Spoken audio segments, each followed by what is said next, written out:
Piles సమస్యతో దీర్ఘకాలంగా బాధపడుతూ ఉన్నారా? అయితే ప్రకృతి ప్రసాదించినటువంటి దివ్యమైనటువంటి మొక్క, దాని పనితనం గురించి తెలుసుకుందాం. జై శ్రీరామ్, అందరికీ నమస్కారము. నేను ప్రదీప్ వానపల్లి.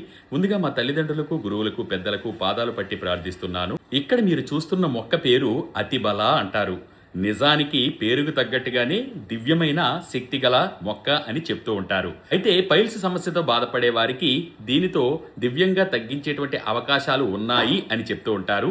మరి దీనిని ఏ విధంగా వినియోగించాలి తెలుసుకునే ముందు ఈ మొక్క గురించి కొన్ని విషయాలు తెలుసుకుందాం.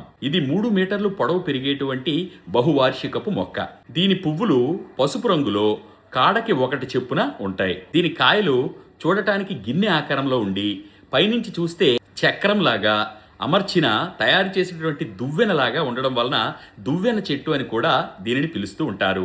మరి ఈ మొక్క చాలా చోట్ల, ఇంచుమించు ప్రతి చోట కూడా ఎటువంటి వాతావరణంలోనూ కూడా పెరిగేటువంటి అవకాశాలు ఉంటాయి. మరి ఈ మొక్క గనక మీకు దగ్గరలో ఉంటే, పైల్స్ సమస్యతో మీరు బాధపడుతూ ఉంటే వాటి ఆకులను కోసుకొని రండి. వాటిని బాగా శుభ్రపరచండి. శుభ్రపరిచిన తర్వాత ప్రతిరోజు కూడా ఒక 40 రోజుల పాటు ఒక కూరలాగా ఈ ఆకును వండుకొని 40 రోజుల పాటు దీనిని ఆహారంలో భుజించండి. ఇది తినేటప్పుడు ఈ 40 రోజుల పాటు కూడా పల్చటి మజ్జిగను ఎక్కువగా స్వీకరిస్తూ తాగుతూ ఉండాలి. వేడి చేసే పదార్థాలను, అంటే ఏం తింటే పిత్త శరీరాలు ఎక్కువగా వేడి చేసే అవకాశం ఉంటుంది, ఏం తింటే శరీరానికి వేడి చేస్తుంది అన్న విషయాన్ని తెలుసుకొని వాటిని దూరంగా ఉంచాలి. ఈ విధంగా 40 రోజులు చేయడంతో రక్తమొలలు, ఆర్షమొలలు, అలాగే అనేక రకాల పైల్స్ సమస్యల నుంచి బయటపడే అవకాశాలు ఎక్కువగా ఉన్నాయి అని చెప్పబడుతోంది. కాబట్టి తప్పకుండా ఈ చిట్కాను పైల్స్ సమస్యతో బాధపడేటువంటి మీ బంధుమిత్రులకు, సోదరులకు తెలియజేయండి.